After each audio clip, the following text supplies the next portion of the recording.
warahmatullahi wabarakatuh. Selamat pagi anak-anak. Bagaimana keadaan kalian hari ini? Semoga sehat dan bahagia selalu. Oh ya, jangan lupa ya, kita selalu melakukan 3M. M yang pertama memakai masker, M yang kedua mencuci tangan, dan M yang ketiga adalah menjaga jarak. Pagi ini kita akan mempelajari bab baru, yaitu akuntansi perusahaan dagang. Akuntansi sebuah perusahaan dagang memiliki beberapa transaksi, yaitu transaksi pembelian barang dagang, retur pembelian, dan sebagainya ini ya, yang ada di sebelah kiri. Perusahaan dagang ada perusahaan dagang kecil, perusahaan dagang besar, dan perusahaan dagang menengah. Aktivitasnya terdiri dari pembelian, penyimpanan, dan penjualan. Nah, ada beberapa bukti transaksi antara lain faktur, memo debit, memo kredit, bukti kas masuk, bukti kas keluar, dan voucher.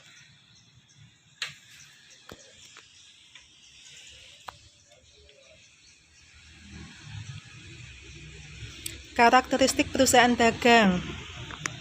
Perusahaan dagang yaitu menjual produk berupa barang berwujud, antara lain barang jadi, barang setengah jadi, bahan baku atau barang mentah.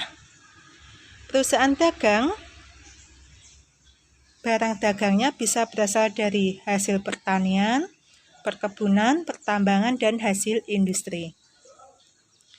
Perusahaan dagang tidak melakukan produksi, hanya membeli dan menjual produknya dari pihak luar. Perusahaan dagang memiliki aktivitas pokok, yaitu pembelian barang dagang, penyimpanan barang, dan penjualan barang. Perbedaannya dengan perusahaan jasa antara lain bisa dilihat di laporan laba ruginya. Kalau di perusahaan jasa, pendapatan dikurangi beban operasional untuk mendapatkan laba bersih. Tapi kalau perusahaan dagang, penjualan dikurangi harga pokok penjualan, dikurangi beban operasional untuk mendapatkan laba bersih. Jenis-jenis perusahaan dagang, ada pedagang besar, yaitu pedagang yang skalanya sudah besar, contohnya ekspor, impor, dan grosir.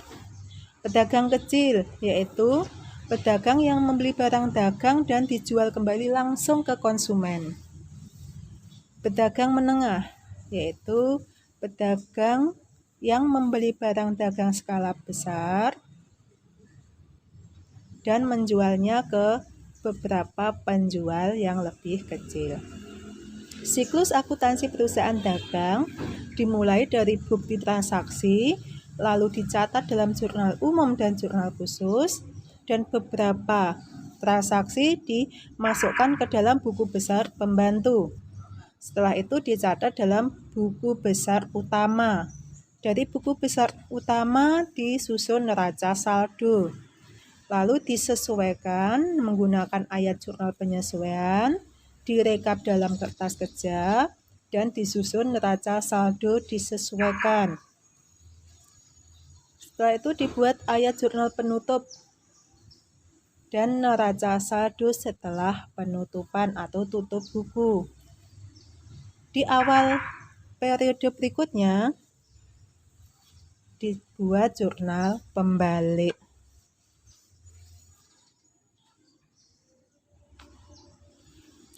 Kondisi keuangan dapat dilihat dari laporan laba rugi dan neraca.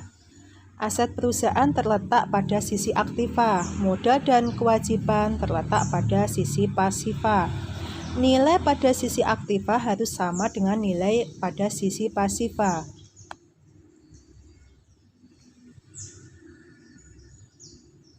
Dengan menganggap kewajiban sebagai utang dan aktiva sebagai harta, maka aktiva diposisikan sebagai debit atau positif dan hutang diposisikan sebagai kredit atau negatif.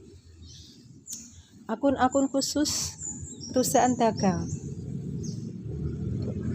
Pembelian barang dagang, pengembalian barang yang sudah dibeli atau retur pembelian, dan potongan harga, potongan pembelian, pembayaran beban angkut barang yang dibeli, penjualan barang dagang, penerimaan kembali barang yang dijual atau retur penjualan dan potongan harga, pembayaran beban angkut barang yang dijual, potongan penjualan, pembelian barang dagang. Pembelian barang dagang adalah aktivitas memperoleh barang dagang untuk dijual kembali.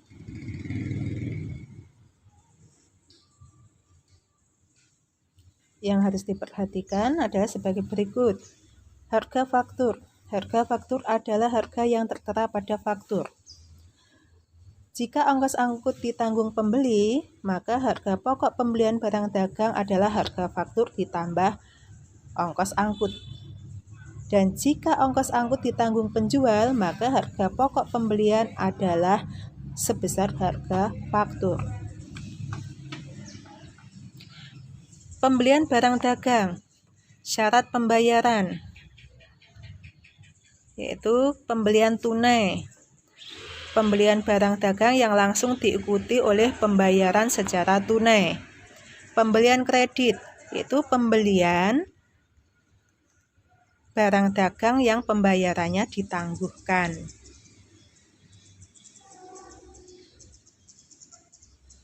Syarat khusus dalam pembayaran jika pembayarannya ditangguhkan. Ada N/30.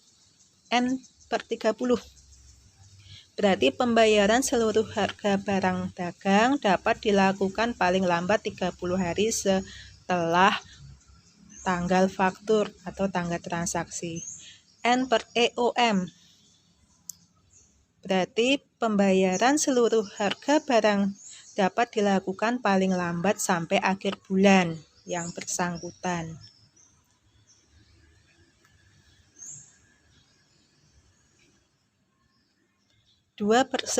N/30. Berarti pembeli akan menerima potongan 2% apabila pembayaran dilakukan paling lambat 10 hari setelah tanggal transaksi. Sementara jangka waktu pelunasannya adalah 30 hari. Jika pembayarannya lebih dari 10 hari, maka pembeli tidak dapat potongan harga. Syarat penyerahan barang, yaitu kesepakatan penjual dengan pembeli mengenai tempat serah terima barang yang diperjualbelikan. Antara lain, rangko gudang penjual. Barang menjadi tanggung jawab pembeli jika barang sudah keluar dari gudang penjual. Dan rangko gudang pembeli, barang menjadi tanggung jawab penjual sampai ke gudang pembeli. Pengembalian barang dagang yang dibeli atau retur pembelian dan potongan harga. Potongan pembelian,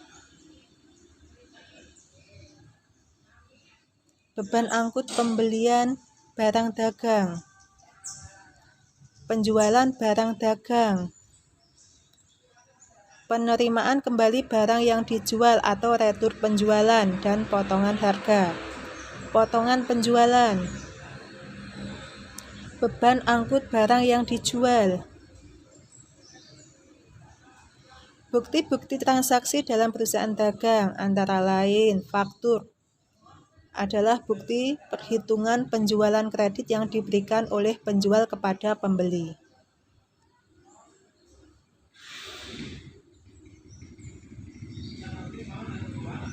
Memo debit.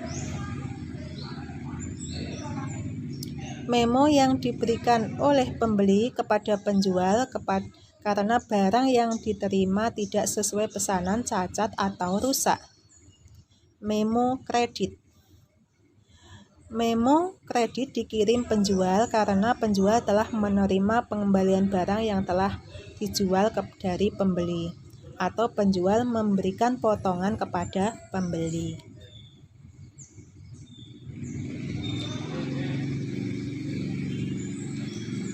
Bukti kas masuk yaitu dibuat saat pembeli melunasi hutangnya atas penjualan kredit yang dilakukan perusahaan. Bukti kas keluar dibuat pada saat perusahaan membayar hutangnya kepada penjual. Ini ada beberapa contoh bukti transaksi. Yang pertama, faktur. Yang kedua, memo debit. Yang ketiga, memo kredit, bukti kas masuk,